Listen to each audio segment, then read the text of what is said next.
निरंतर अपने धर्म के अनुसार कर्म करते जाओ और मन में यह पक्का विश्वास रखो कि जिस नियत के साथ तुम कर्म करोगे उसी नियत के अनुसार तुम्हें फल अवश्य मिलेगा।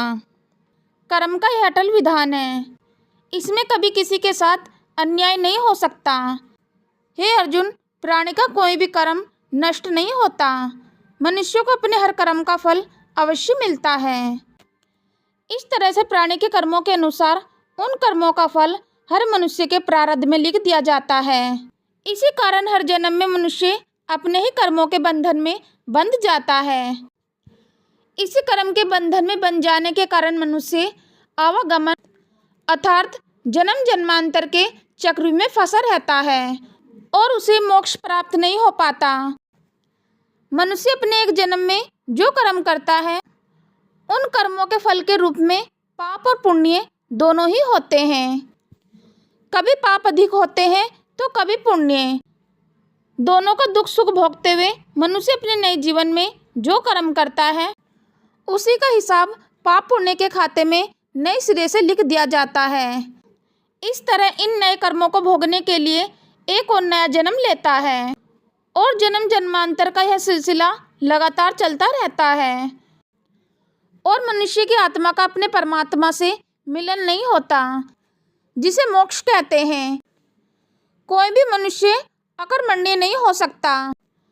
कर्म तो उसे हर स्थिति में करना पड़ता है। हे पार्थ, सन्यासी भी कर्मों का त्याग नहीं करते, ना ही कर सकते हैं।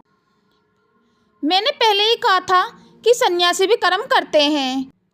खाना पीना, उठना बैठना, तपस्या करना, साधना करना, यह सब भी तो कर्म ही है।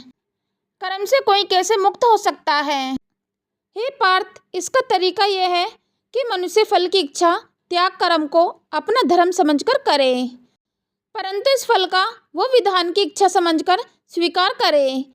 ज्ञानी मनुष्य इस योग को अपनाकर कर्म योगी बन जाते हैं।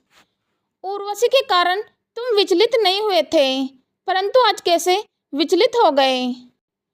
उस समय तुम अपना धर्म भूल गए थे, परंतु इस समय तुम अपना धर्म भूल रहे हो। इसका कारण जानना चाहोगे? तुम्हारा मन तुम्हारे काबू में नहीं है, क्योंकि तुमने कर्म योग नहीं अपनाया। हाँ अर्जुन, कर्म योग के कारण कर्म योग का मन इधर उधर भटकता नहीं है। हे पार्थ, इसलिए तुम निष्काम कर्म योग की साधना करो।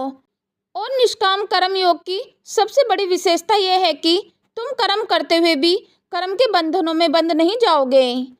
इसका बड़ा ही सहज तरीका है। तुम कर्म फल में आसक्ति मत रखो। परंतु क्या इच्छा करने से मनुष्य को फल की प्राप्ति होती है? नहीं अर्जुन, क्योंकि फल तो प्रारब्ध के हाथ में है और जो भी मनुष्य फल प्राप्ति की इच्छा करता है उसका मन फल के बारे में सोचकर अपने कर्म और कर्तव्य से विचलित हो जाता है और उसे वह फल प्राप्त नहीं होता जिसकी उसने इच्छा की थी। पार्थ, मनुष्य केवल कर्म कर सकता है, फल कदापि मनुष्य के अधीन नहीं है, क्योंकि मनुष्य का धर्म अपने कर्तव्य का पालन करना, इस कर्तव्य पालन के लिए आवश्यक कर्म करना। हे अर्जुन, जो साधारण मनुष्य फल की इच्छा से ही कर्म में प्रवर्तित होते हैं वह सुख दुख आदि के चक्र में फंस जाते हैं। उनकी मन अशांति नष्ट हो जाती है। हर पल हर समय फल प्राप्ति के विचार से उनकी निद्रा उड़ जाती है। हे पार्थ, तुम दुर्योधन और उनके भाई को ही देख लो। बचपन से ही दुर्योधन, शकुनी और दुशासन आदि ने हस्तिनापुर के सिंहासन को प्राप्त करने के लिए कितने अधर्म किए। याद है ना तुम्हें? उन्होंने जब भीम भैया को पानी में फेंक दिया था।